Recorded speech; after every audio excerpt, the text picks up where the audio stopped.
And we are live. Welcome to another Black Heights podcast. Guys, thank you for your patience. Georgia Tech and Clemson had to work together to pull the unthinkable off with the technology. So, I have another special guest for you all.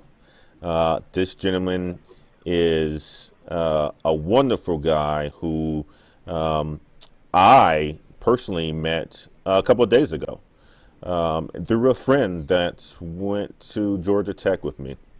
He recommended Mr. Timothy Simmons to me after really understanding what Black Heights is doing and what our vision is. And he said, Antoine, I have a young man that I would like for you to speak with. And it'll be a great opportunity to have him on your platform. And Timothy and I spoke, and I just have nothing but great things to say about Timothy and the work that he's doing. So let me just do a quick introduction of Timothy, and then I'll let Tim introduce himself. So we have quite a bit of things in common. Tim was born in South Carolina. I was raised in South Carolina. He's a 1991 graduate of Clemson University with a BS in Industrial Management. Of course, Clemson is a great school, but me being from South Carolina, that wouldn't have been my first choice if I would have chosen a school in South Carolina. He's a deanless student. He's the first black student senator at Clemson. To be honest with you, he's a two-time student of promise at Clemson as well. He's a 1992 attended the Institute of Textile Technology. 1993 graduate of Clemson MBA program. This guy has 25 years of manufacturing experience and management. He's rising from the third shift supervisor to a plant manager of 350 people, full 24/7 operations in a packaging plant. He's worked in industries spanning from textiles to consumer products to medical supplies to food and packaging. He's a team builder. He's a champion of innovation and ideas, a mentor leader, and he's married with one child, a 3-year-old boy. Tim, welcome to the Black Heights Show.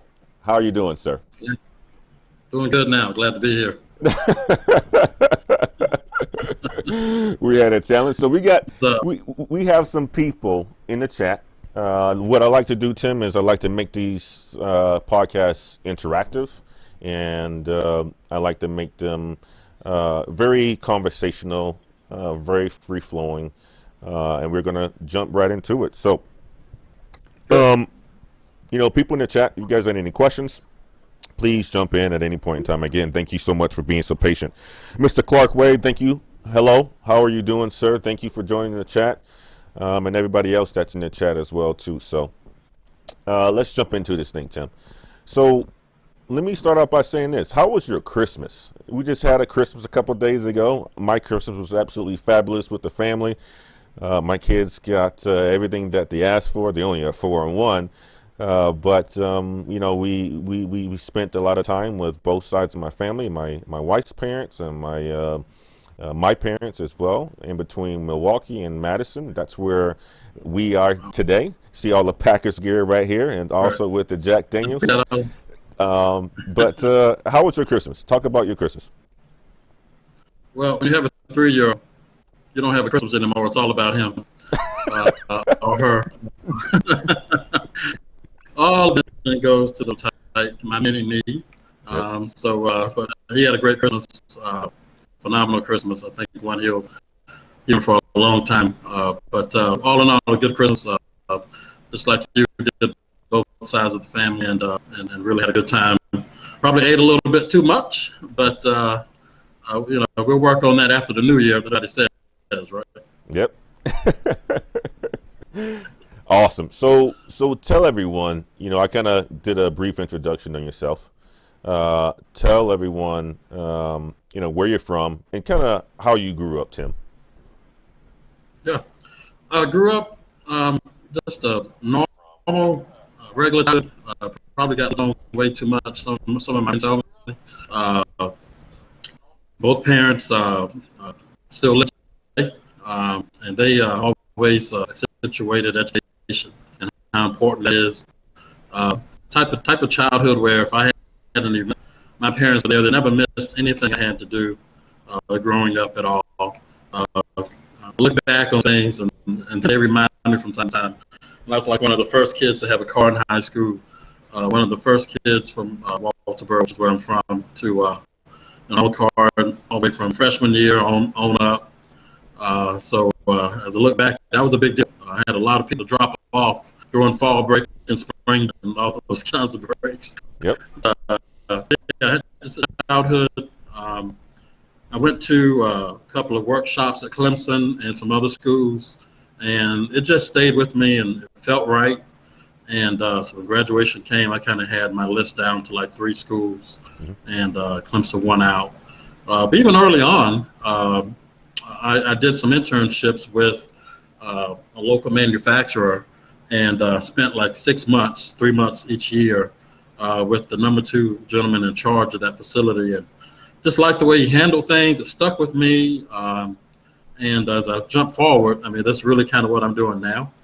And so even from an early age, I kind of knew I wanted to go into manufacturing and kind of make a mark. Wonderful, wonderful. You know, you talked about, you know, having a great family. Talk about how what education, you know, meant to you and your family in growing up.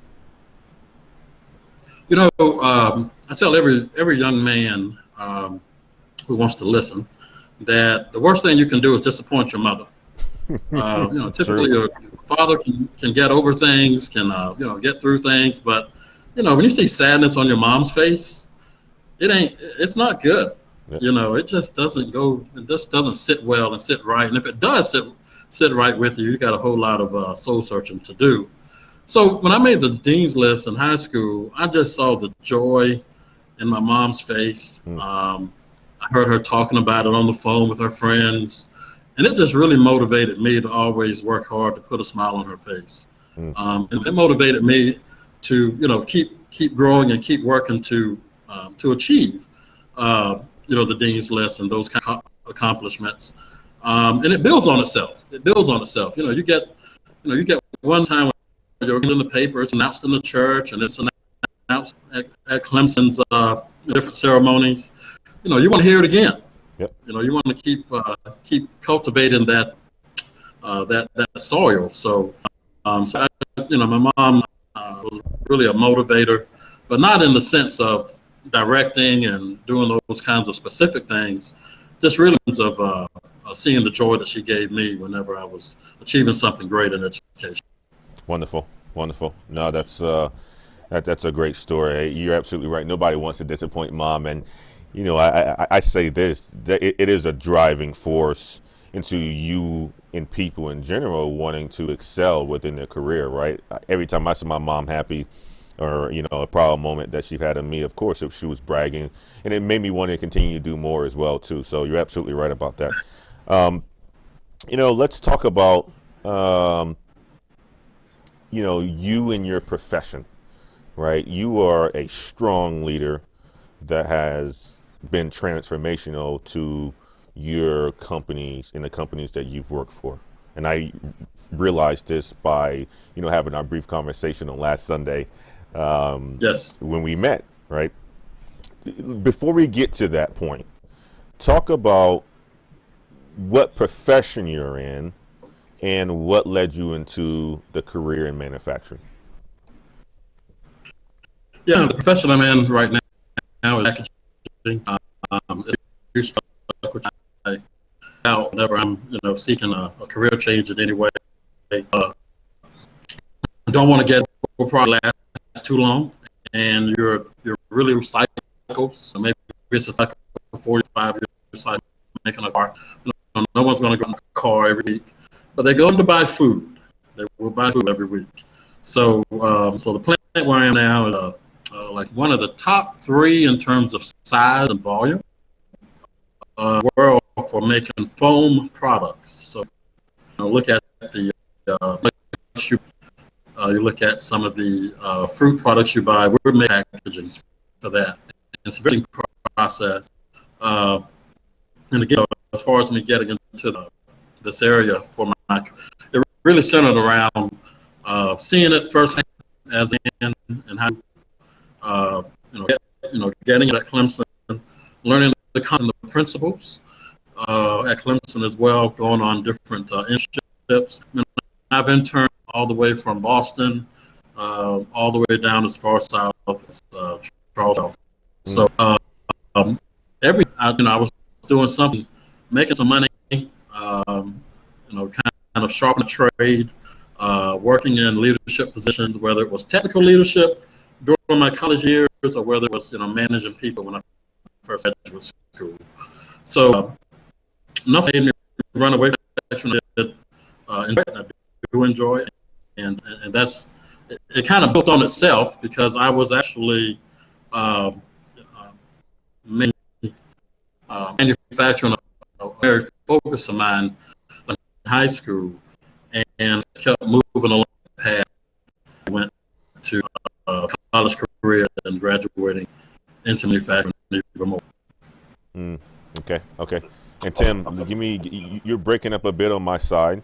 I don't know if it's over the Wi-Fi settings, but I'm getting you. But at some points, it's actually pretty choppy. But let me just check with the folks on the chat to see if they're seeing it from their side, or otherwise it could be from my side. Let me just do a sound check with the folks in the chat. Folks that are with us, what's the volume like? What's the audio like? Is it choppy? Is it good? Give me a 1. Type in 1 in the chat. Type in 1 in the chat if you're with us and the audio is good, or is it just on my side? Tamara said yes. It's a bit skipping. That's going on. It's coming in choppy and from Tim's side. So Tim, I think there may be a bit of choppiness coming in on your side, but what we can do is let's. I don't know. Are you in a good place where you have a strong Wi-Fi signal? Yeah, I do. And there was a fan near me. I just turned that fan, so maybe that was the problem. Let me try this. Okay. I definitely want to make sure that because you have some gems, and I want to make sure that everybody gets a chance to hear it. So let me just do this. Change that. Okay.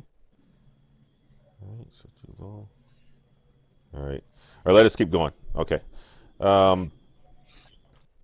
So you talked about doing the internships and going back and forth, intern with a lot of companies, and knowing that you wanted to get into management and getting those positions.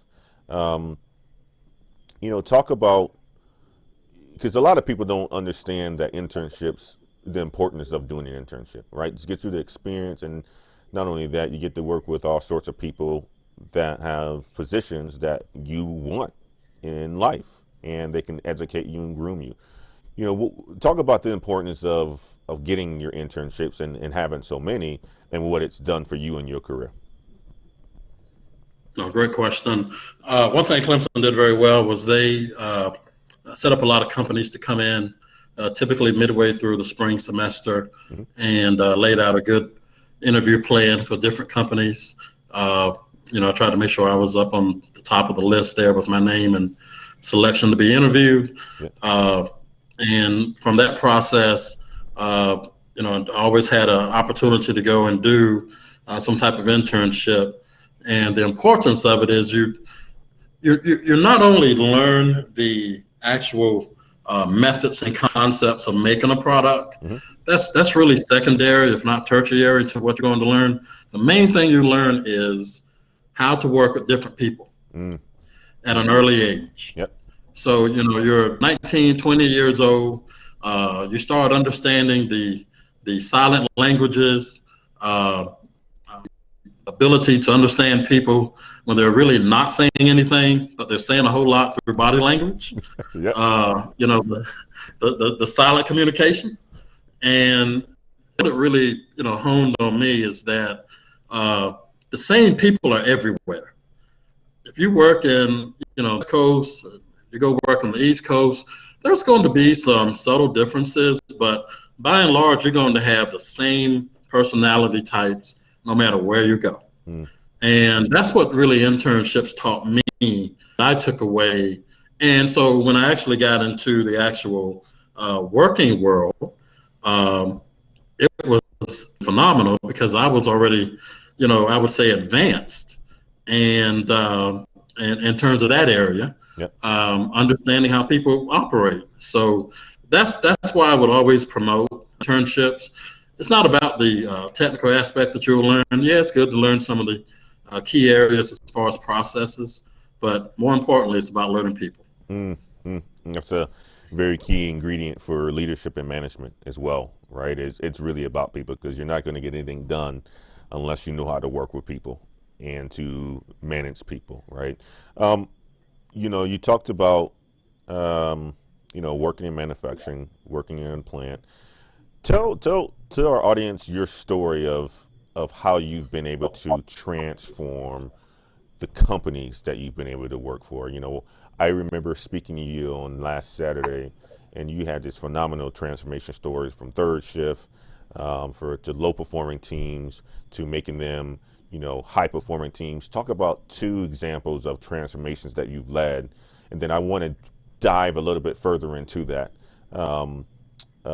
subsequently. Okay. First one I'll make very, very brief. But really, it was an assignment I took that was a diaper making operation, and the facility was not performing at a high level. Hmm. Later found out the facility probably was going to be sold.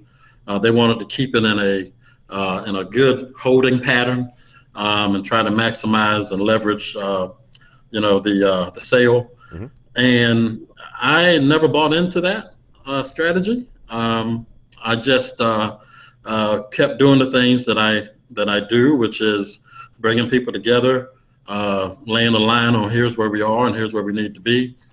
And that assignment really gave me a chance to give some good thought to culminating all of the different things I had learned and then kind of channeling that into one strategy. And that's when I started honing in on leadership through expectations. Mm. And I laid out very clearly to the teams we had. And it was about a 270 associate facility and 24/7, 4 shifts. And technically, that team was as technically sound as any I had ever seen. Hmm. But all of their efforts were never channeled in the right direction. Mm. So I laid out expectations around everything. But the key point here is not expectations around metrics and numerics. Expectations around when we finish a shift, there are some things that need to be set up for the next shift to operate and do well. Right. Nothing about numbers. Yep. So you really get into these subtle areas around if the paperwork needs to be completed, you fill it out, you sign it, you date it. Something small like that. Yep. Taking very small, minute, subtle changes and making a big deal about the little things. Mm. And that particular operation went from we're going to sell it to 3.5, 4 years later, getting a brand new facility built about 5 miles down the road from where it was, and totally saving the whole operation, and not only jobs, but actually adding more jobs. Mm. And all of that came from, again, laying down very clear expectations around those very subtle changes that makes individuals go, if he's changing that, if he's making sure I write the paper right, or that I'm signing and dating these little operational aspects correct, the big things better get done right. Right. And so what it does is the little things cascade Yep.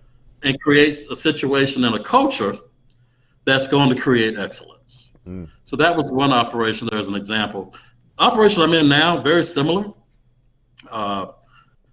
This operation is a roughly $25 million operation annually in terms of cost of production. It's a big deal. Someone said when this plant gets a sniffle, everybody else gets pneumonia. So it's got to do better. And Yep. And it was actually nose diving down. And now I can firmly say it's nose up. And it really started with something very small that I want to share with your audience that anybody can do wherever they go. It actually started with meetings. And one of the things I try to do is look at the landscape.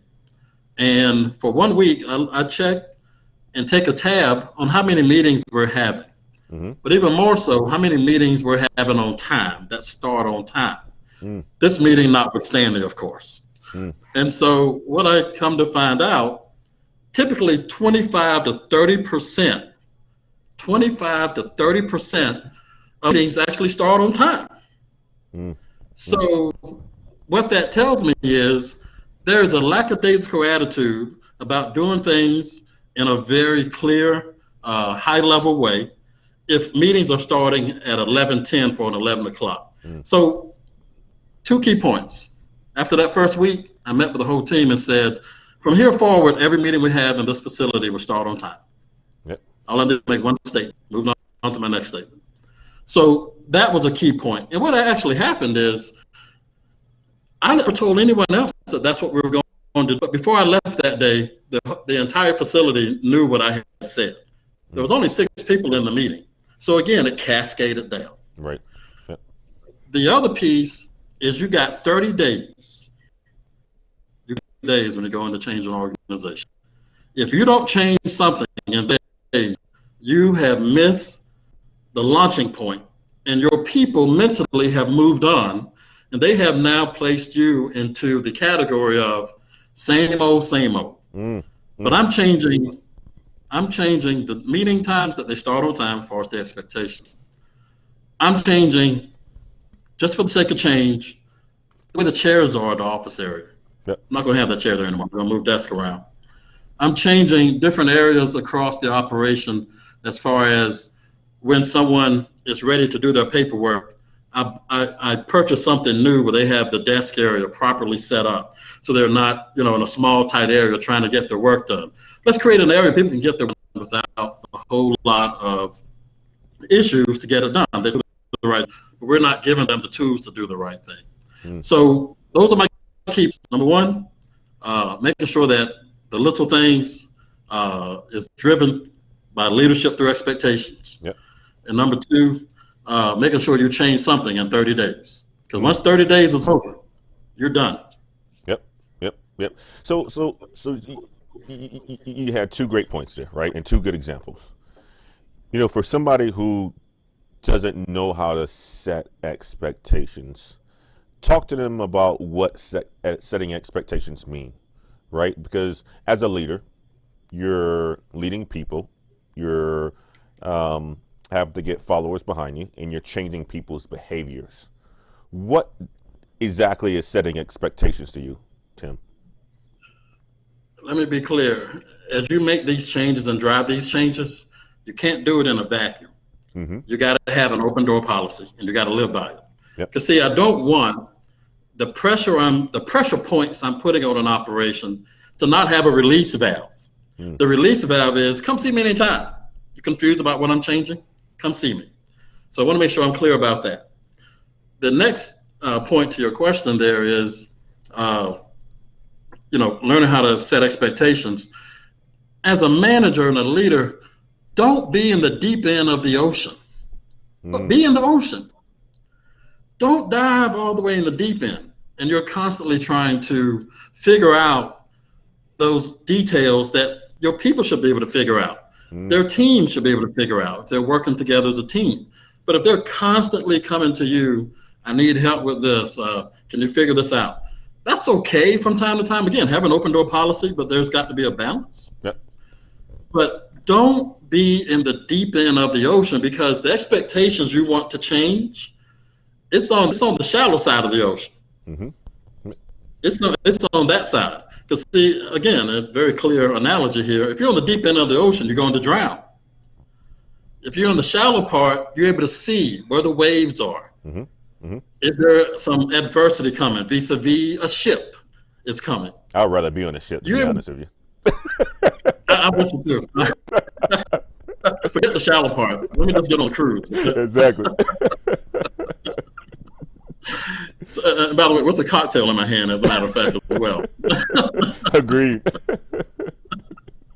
So, as you look out to set expectations, I don't want to say there is a clear 1, 2, 3, 4 in that manner. And I'm sure there is, as many books out there for that.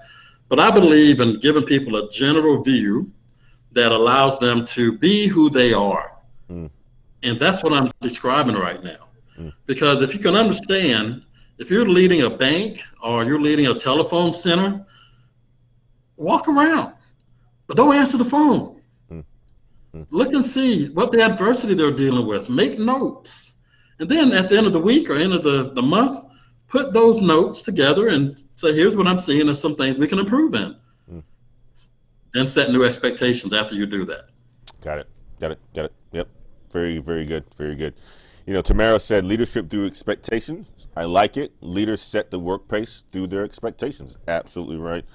It's true. And one thing that I like that Tim said was, being on the shallow side of the ocean. And when I think about that, I always think about being on the balcony, right? There are going to be times where you need to, step on the floor and understand what's going on. That's where you get the information that you need in order for you to start to set expectations. But people are doing things right. People aren't doing things right. People are doing things completely wrong, right? And there's some challenges, but you have to be in it in order for you to learn, what it is that needs to change and the behaviors that you need to change. And then what you do is you take that information back, like Tim mentioned, then go on the balcony, oversee, right? You can set those expectations and oversee. So in a way, it's almost a way of, don't get pulled in the deep end, especially as a leader, because there's always going to be something for you to do, right? And your people are always going to be wanting your attention in that area. But as a leader, Right. you have to take a step back and look at it from a higher view and lead the organization, right? Versus actually being a person that's just contributing to it. So, Exactly. you talk about this, right? Setting expectations in your personal career, Tim. You've accomplished a lot. Your mom. Obviously, she's very proud of the things that you've been able to do. You're proud of yourself. I mean, I'm proud of you, man. I mean, like, look at your accomplishments. Talk about setting expectations in your personal career. Yeah, no, good question. I handle that a little differently than in my professional career Mm, because what I want to do is make sure that my personal career is moving forward. I never want to go backwards. mm-hmm, And as I look at my, resume, just look at it sometimes and just kind of see, what do I need to do differently going forward.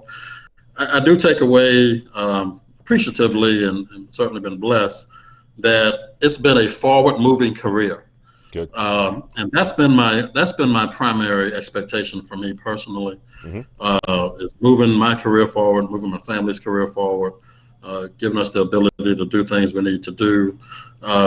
So it's all about making sure that I'm not regressing. mm-hmm. Let me be clear: it's not to say if someone has to take a regression for a short period, that's not a boo-boo. That's not something that should be looked upon or frowned upon. True. Those things are going to happen. Yep. Sometimes you're just going to, you're not going to win the game every day. Yep. You're not going to win the battle every day. So don't want to get that impression. But generally speaking, I'm doing what I wanted to do, which is advance my career step by step and avoid any pitfalls that might cause a regression. Good. Very good. Absolutely. That's people who continue to get bigger roles and bigger leadership roles and management. What I found is that they have that same, concept, right? Continue to move forward, right? And there's, of course, I think about my career, Tim. The times where I've taken a step back, it was to propel me 2 steps forward versus 1 step forward, right? Right. Um, Right. it's going from a management position and say, okay, well now I need to do X in order for me to get to the C-suite, right? And that's just what you have to do sometimes, especially if you're going across to different organizations and completely other Right. worlds where it's foreign to you, right? You're not going to be an expert in every single world that you go into. So there are times you have to take a step back in order for you to prepare yourself forward even more. Um, talk about how did setting expectations in your professional career helped you, right? Like you you use that's one of your themes of management and leadership is making sure there's clear expectations and it's concise and people exactly know how they operate, and I think that is perfect, right? I think about the principles that I use for management is really one, knowing my people, you know I would say two is asking for more work when I'm talking to my leaders, and this is in no particular order. I would say three is delegating. Yep. And then I would also say, you know, um, four is talking about metrics and talking about the expectations and the performance, right? If you do those four things, I think you can be a pretty good manager. And especially if I was to kind of break it up into how much time I spend doing them, I would say I spend more time with my people, maybe 40%, maybe another 20% talking about performance, another 20% talking about asking for more work from my leaders, and then another 20 or I don't know, 15% or something like that, talking, delegating, right? Making sure Yep. that I'm able to get, stuff that's at the top of the funnel through the funnel, and then continues that cycle again. Um, Right. when setting expectations in your professional career, talk about how that's helped you setting expectations in your professional career. Yeah. No, it's been a major assist for me setting expectations in a professional setting. I never let somebody else's expectations be higher than mine. Mm, I want to be the trend setter to my expectations. mm-hmm. But at the same time, I'm not one who, and this is not a knock on those who do, because I think most people do it this way, where they say, I want to be X in 5 years, Mm-hmm. or I want to be X in 10 years. I've never really operated that way Mm, because I've always thought, and this is kind of just a subtle thought, not a hard and fast thought, but more around if I perform, good things are going to happen. yep. If I perform at the level I know I can perform, good things are going to happen. Now, the downside of that is you may be leaving your career in the hands of others. But obviously, in the last 25 years, your platform here is an example of this.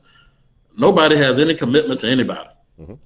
If you want to leave a company and go to another company, fine. No one's going to look bad on that anymore.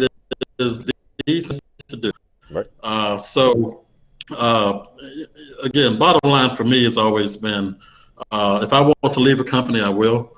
I'll know the timing that it needs to be. I'll make sure I set a plan. But for the most part, I just go in, do the things I know I need to do to get an operation back into its green zone, and then good things will happen. Yep. That's how I view my professional Mm, expectations. mm, mm. So when leading an organization, right? A lot of the times, and you mentioned this, you set your own expectations, and typically they're higher than what I'm assuming leaders probably give you. But there's a conversation that needs to happen with leadership in order for you to agree to what some of those expectations are. So talk about, um, when you go through the process of developing your expectations, right, for your team or your organization that you're leading. One, where does it come from, and what conversations are initiated with the higher ups, your leaders, etc. Talk about that. No, great question there. Yeah, I mean, so obviously there is a discussion that is had typically around June, July, August, Mm-hmm. as you look out to the next year, and you basically are, kind of putting a finger in the air, seeing which way the wind is blowing, and trying to determine, okay, well, here's how we expect the year to end, and here's where we think we could move the organization forward in the new year. There's some give and take. I typically will say, hey, I don't see anything unreasonable here, so let's just cut to the chase and say, this is where we need to be, this is where we need to be. That's the first meeting. Then you get to a second and third meeting and you start massaging those numbers a little more, and you get to a reasonable set of expectations. Now, once I have that meeting with what I would call senior leadership, I then take that and those metrics that I decided to use for the next year, and I'm putting that into different modes of communications. It could be a PowerPoint that I will present to my staff and also share with everybody on in the production area. Some people don't like to share those things. I don't know why. I mean, they need to know what's in the prize if they can get a certain achievement made. And then in meetings, and I'm a big believer in meetings, not long drawn out meetings, but just quick. Let's talk about the issue. Let's get some ideas going. Knock the ideas down to 3 or 4, and let's get out of the meeting, go to work. Yeah. So that's how I'm typically doing it, through some meetings, communications with, electronically, PowerPoints and those kinds of things, and then also giving my staff the ability to do their own set of communications, and then we just hammer those key metrics every month, saying, hey, this is where we need to be. Now, the other thing that's important too is, going back to my last comments a few minutes ago, I'm also continuing to pressure point the organization around those small, subtle things that we need to keep hammering on and keep improving it. How your paperwork looks, when the meetings start, absolutely, the details. Yep. So you keep doing that. It's like a break gas kind of a process. And then by the time people get to the new year, mentally, they're ready to go. It's just now a matter of execution. No, that's wonderful, Tim. The details does matter. That's something that, a lot of people don't understand that. And I'm one that is, since I've moved into a sales organization, I really am now focused on a lot more details compared to the past. I was more of a vision person, meaning that I'm focused morely on the big picture, right? This is where we need to be, and this is how we're going to execute that. Here's our goals, right? It's the big picture. And I focus on the different things that you need to do in order for you to meet those goals and those expectations. But I never really focus on the tiny details, right? And I think about, like, sports teams, the Bill Belichick, he's always like, or the stories about him, how do you come off the line? Focusing on your footwork, all the techniques that, as much as these players have been playing, or as long as they've been playing football, you would think that they already have it down. But there's something with reiterating and focusing on those little details, because those details means a lot, right? And when you do those things perfectly, it, like you said, it compounds. It compounds and make things that much better when you focus on them and get them right. You talk about your management style, Tim, and your leadership style. Obviously, you're a senior leader. You're, running a large division in a plant. You talk about your management style. Yeah.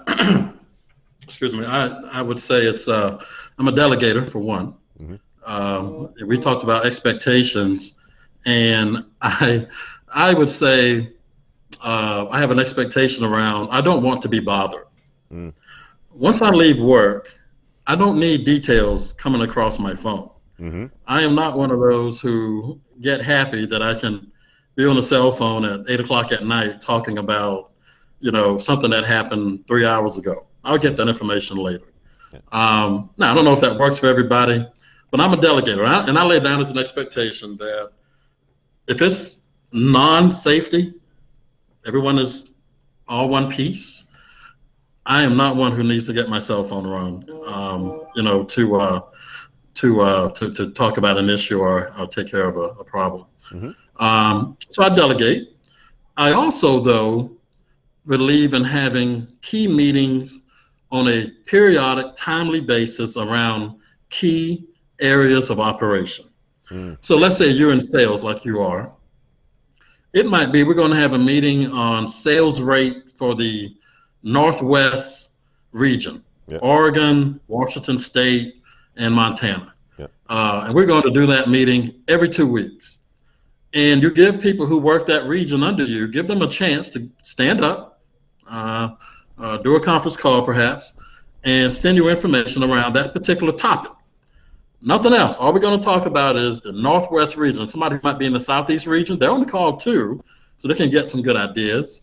But you're going to put them on a cycle to where they got to be ready to present. What are they doing to drive up sales? Or what are they doing to reduce returns? Those kinds of things. So I have periodic timely meetings on key topics. And once I have that meeting, I'm going to give some direction. I'm going to ask probably 5, 6, 7 questions and get some clarity. I'm going to take notes. And then after that, I'm done with that topic. Now, if somebody wants to have a one-on-one and talk some more details, I'm fine with that. But that's my approach. So my management style is more of delegation, and then direction is what I'll call it. Got it. Very good. Very good. One of the things we teach here at Block Heights is, situational, right? And I can almost say for you, I think every great leader uses situational leadership, and it's a way of management, right? I think the style of delegation is really the people who are far enough along and capable enough to perform specific tasks where you can delegate to them. But I do think, management in general is situational. And what I mean by that is everybody's different. The situation is different. The task that they're going to be doing is different.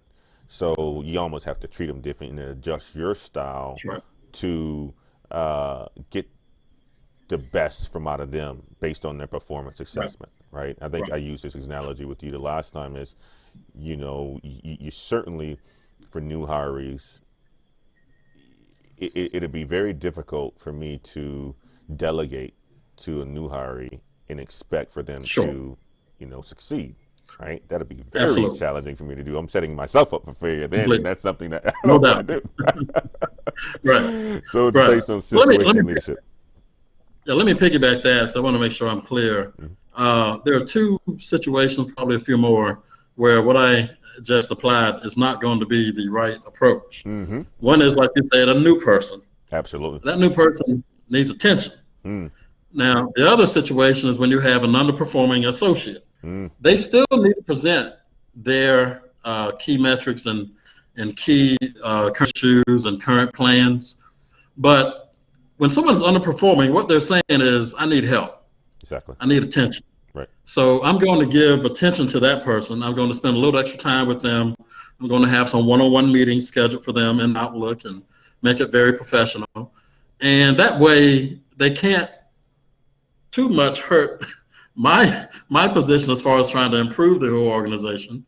And 2, it allows them to understand that I'm going to help you. Right. Part of my job, a big part, is that I help you succeed. And if you're not succeeding, that's really a shot on me. So yeah, you're going to have to give additional attention, not as much delegation on those associates or those managers who are underperforming and they're new. Yeah, absolutely. We had a good question that came up from Ms. Tiffany Wade. She says, how do you handle, or what's your process when your staff does not meet your expectations or goals? Do you go back and reevaluate or readjust those goals or expectations? I try not to adjust, and I try not to adjust the expectations, because that sends a signal that those 2 areas are, quite frankly, adjustable, and they're not. If we set those goals and I agreed to it, I'm saying that they are achievable. So I'm going to, that's a great question, by the way, but I'm going to, again, have more one-on-ones. I'm going to make sure that person is presenting to her peers or his peers. And that way, when the feedback goes to that person, it's not all from me. And it doesn't look like, this big manager here is just putting his thumb all over me just for the sake of it. When that person gets feedback from the staff, boy, you're cooking on all cylinders there. Mm. And I just recently had a situation similar to this. And so it ended up happening out of some of my one-on-ones is that person began to set up some feedback sessions with everybody on staff. Mm. And it came out of me saying, hey, what I'm seeing from you is not acceptable.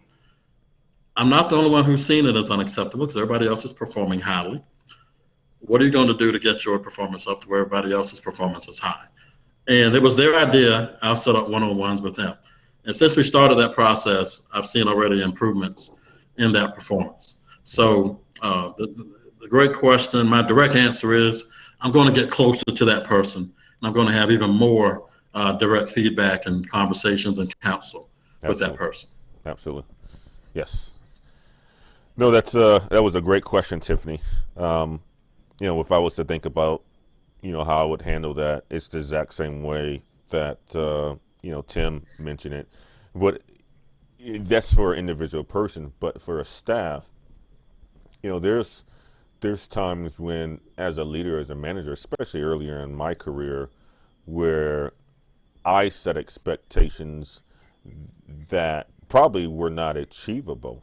And the reason why I set those expectations the way that I did at that time was because I didn't get the buy-in from others to help create those expectations. And one of the things about, setting expectations and creating them, a lot of the times you have to get buy-in from others and input of, really determining what people are really capable of. And, Right. being a new manager coming into a new organization, like, oh, well, I know they can hit these number of cases in a week or a month or a year. And you say, well, based on the numbers, I really think that this is what they can achieve. And you go and, do it without really involving others, right? And next thing you know, you can fall Right. on your face, right? And you say, oh, whoa. maybe those expectations were unrealistic. And then Right. I've seen myself adjusting at that point in time, or having to, but I've learned from that a long time ago. And that's the thing, right? It was a challenge to then get the team to understand that the expectations were not going to change going forward. Because after you change them one time, they're going to say, oh, well, they can be changed again. The next you know, they're almost thrown out of the window, right? Yeah. So you It's really bad. have It's to a make bad sure effect. it's bad. Absolutely. And that's something that new managers, when they get into a role, my advice would be to understand the situation, understand what those goals, understand what's accomplishable, get them written down, but also at the same time, get an understanding from everybody that this is something that's accomplishable. Push them, but get buy-in on those as well when you set those expectations. And you know what? Another key part to keep in mind about everything you just said is sometimes the time work is not quite ideal or does not fit the expectation. So it's not really the fact that you could not achieve it. Mm-hmm. It may be that you cannot achieve it in the time frame that you allowed. Agreed. And if you had added 3 to 6 more months, you probably would have gotten there. Absolutely. Hands down. Absolutely. Yeah. Talk about, Tim, you've had a successful career thus far, and talk about what success means to you, right? You talked about doing great and great things happen to you, and that's success, and continue to move up. I think that's success as well. But what is success to you? How do you define success? Achieving the ability to do the things you want to do in your private life. Mm. And you look around this, the world, and there's so many individuals who don't have the opportunities to go after the things like you've done and I've done, and so you appreciate the ability to do the things that that you want to do. If it's taking a trip, or if it's having family and time with family, and being able to do the things that family wants to do. It's that ability. It's the way I define it. When I first came out of school, I mean, success was all about work. Everything was centered around work, and appropriately so. But as you get older, you understand that work needs to be the conduit for being able to do the activities and the enjoyment areas that you want to participate in. Yep, yep, absolutely. Um, One of the things that we pride ourselves on at Black Heights is diversity. You know, you're an African American in a leadership position. I'm an African American in a continued leadership position and growth, and we've both experienced a lot of success in our careers. And what does diversity mean to you, Tim? You know, obviously you grew up in the South too, right? So talk about what diversity means to you and the opportunities that you've gotten being, you know, diverse and African American. Diversity means to me a seat at the table. Mm-hmm. And it needs to be the same seat, needs to be the same height, Yep. same length, same width, same seat cushion, same microphone. So the voice heard. It's having a seat at the table. Yep. And when you think about it, we're 20%, nearly 20% complete with the 21st century, and we're still talking about it. And I saw your statistics on the message there. I mean, they're eye-opening. Mm-hmm. I mean, they are so eye-opening. So diversity to me is taking what is acceptable for a long time, meaning, and you, I'm sure, you're in a meeting, it might be 25 people in the meeting, maybe 30. And it's probably you and maybe one other minority in the whole meeting, 35 people. It's just not the way it should be. We can do better. I look at companies like Merck. I look at companies like P&G, Procter & Gamble, Bank of America, Coca-Cola. And let me be clear, they're not perfect. I saw your statistics, so I went and did a little research on those companies. They're still not where they should be. Exactly. But boy, they got the template though that other companies should follow to go from their 0.5% of black managers in their leadership ranks, and maybe get it up to some of the percentages we got for a population. Yep. And nobody can say the talent, the black talent, isn't out there. You got all these schools, HBCUs, that are pushing out black graduates. You got Georgia Tech. I mean, certainly a high achievement. I got to throw Clemson in there. So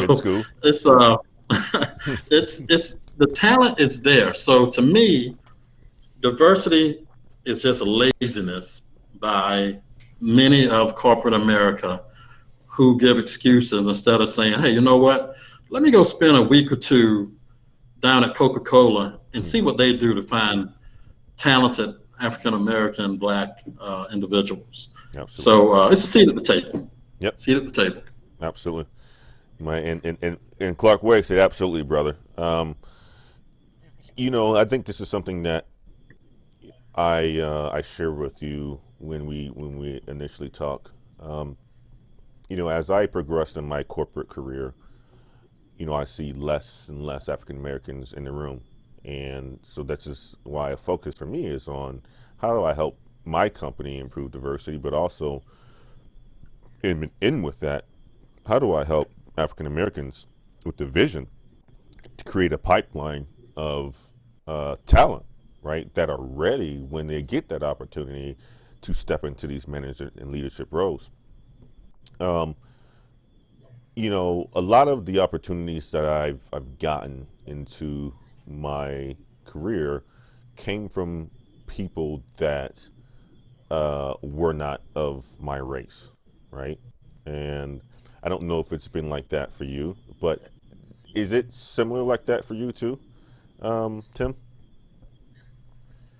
Yeah. I mean, look, I have not had more than one black mentor in my career.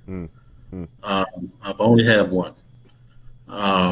Everybody who's been working with me, and I'm going all the way back to internships and into areas of where I've gotten promoted from one position to another, and it's always someone who doesn't look like me. Yep. But again, I go back to the internships and how they help mentally prepare me Mm-hmm. for the various and different personalities that I encountered Yep. from non-black individuals. Yep. So absolutely, I agree. It's the exact same type of situation.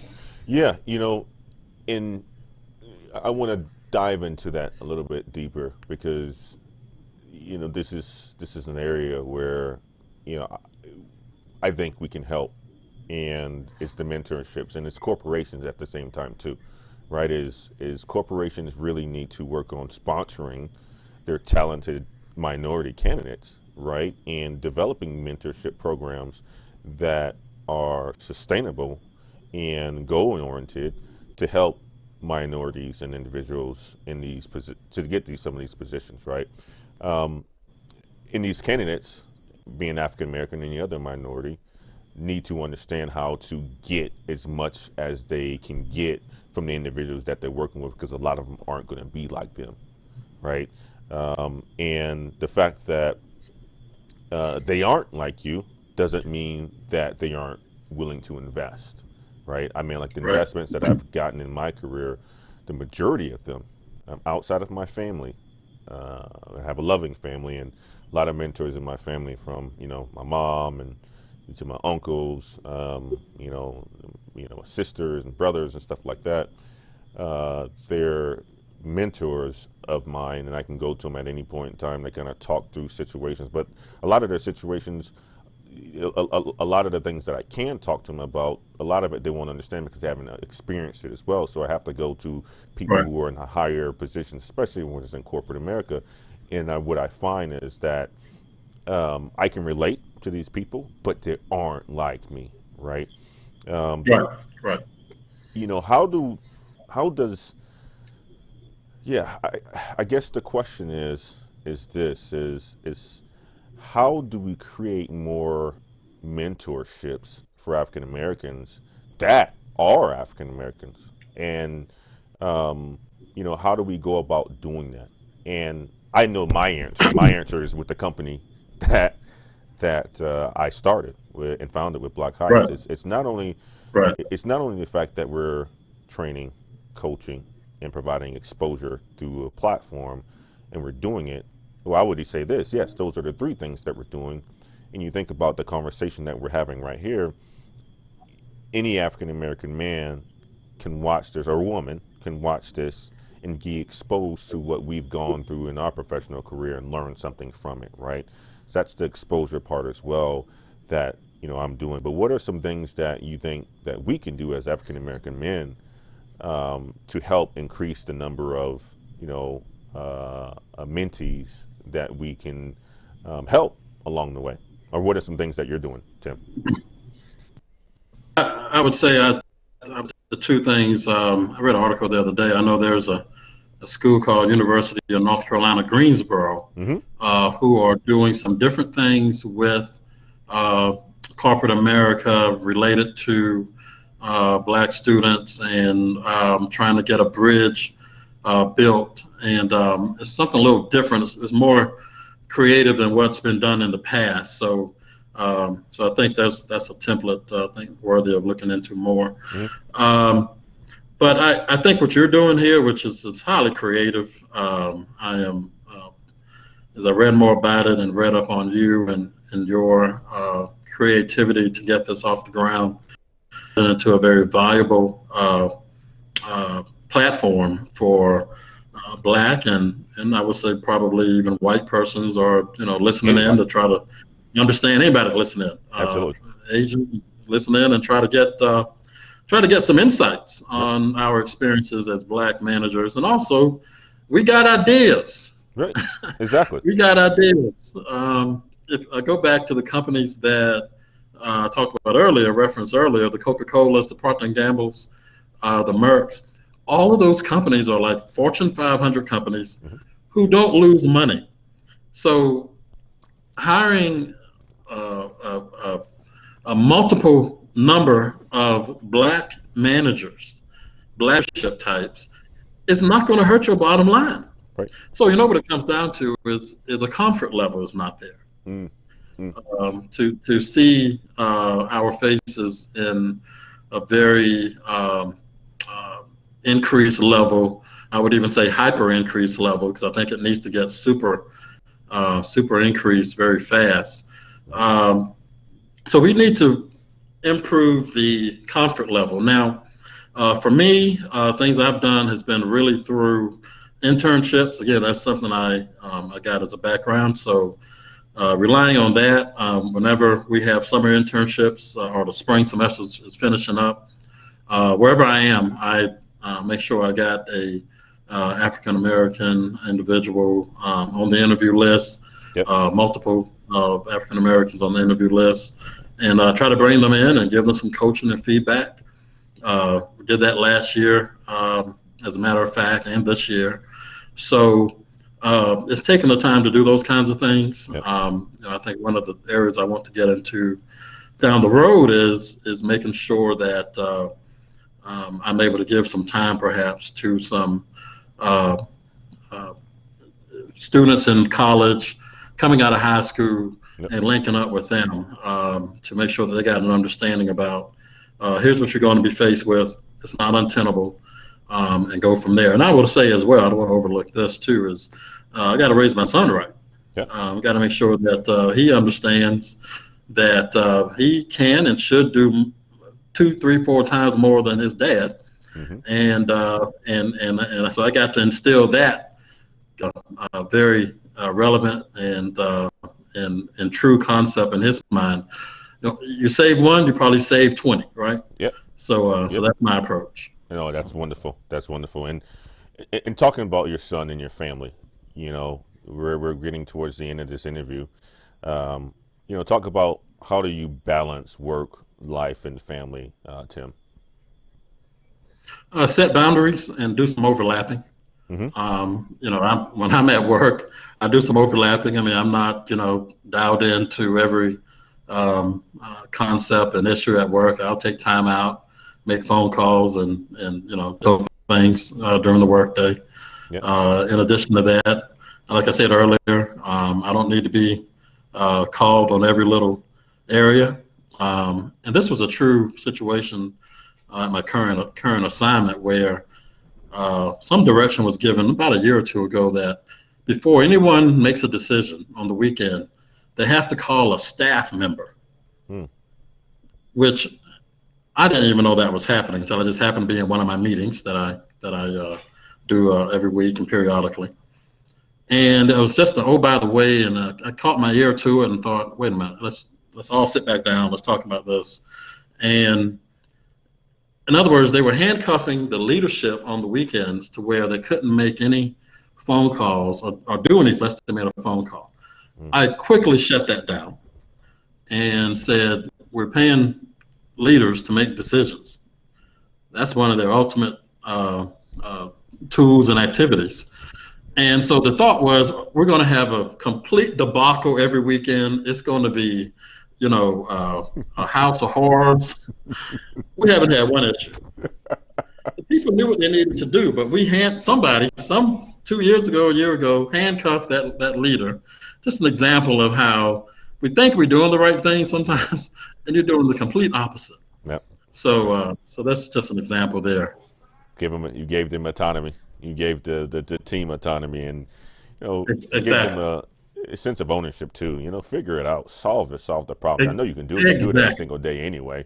No point in calling a leader if they don't need to be on the phone. It's just a waste of everybody else's time as well. Yeah. It's a waste of resources. Agreed. So for what I like to do, Tim, at the end of these podcasts is do a recap, and I like for the guests to provide 3 takeaways to share with anyone watching this video that they can take away from this. Right? Obviously, somebody's gonna jump into this video, watch it, and say, God, this guy's going to Clemson. He's from Clemson. I may not listen to anything he has to say. He graduated from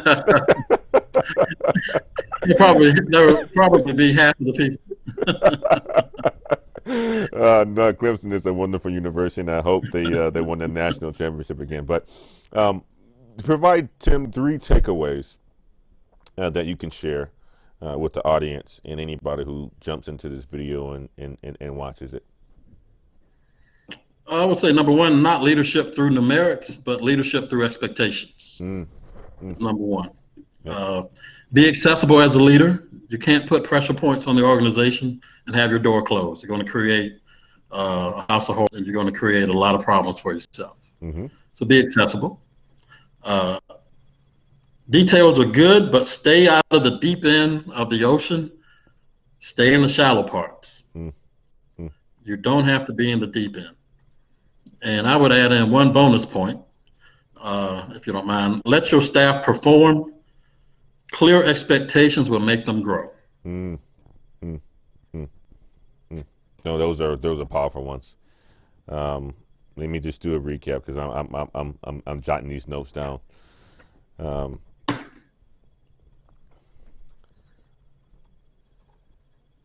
Wow, these are great points, Tim. So let me just do a quick recap on what I heard you say. Leadership through expectations, right? And setting those expectations for your teams. And as a leader, you have to have an open door policy. You have to be accessible, right? You have followers behind you, but they only see you as a leader because you have those qualities, but you have to be accessible to them to show them who to follow, right? And how to follow. You don't have to be in the deep end, right? Sometimes you have to, lead from the balcony, right? But there are times you're going to have to be in the deep end just to get a taste of what people are experiencing, what's going on. But take a step out and get into shallow end to provide that leadership and that guidance that you need to, and then also let your team do the work, but set the clear expectations of what they need to accomplish, and those are those details that are very, very important to make things operate and to make things become excellent, right? I think those are some wonderful points, Tim. I really appreciate your time tonight, sir. I thought this was a wonderful podcast. You have a lot of things going on, and the last time we talked, I know you're talking about a big goal that you have to become an author. I hope you take that step, because the knowledge that you have, brother, and the experience that you have, oh my God, that'd be a wonderful book. And continue to help with the diversity, and to be a good representation of African Americans in the workforce, and continue to kill it, right, like you've been doing and climbing the ladder. So I really appreciate the time, Tim, that you've given me to have you on the platform, and the guests that I'm sure they had some big takeaways from this. Good. The Clemson Tigers, they're playing Saturday, 4 o'clock. Saturday, 4 o'clock, Notre Dame, right? Yes. Eastern time, 4 o'clock. We'll be I expect everybody listening to have orange pom-poms saying "Go Tigers." Cheers to that, my man. Tim, thank you so much again, and we'll be talking to you soon. And thank you, everybody, for watching to Black Hats Podcast, and we'll see you in the near future. Thank you. Thank you all.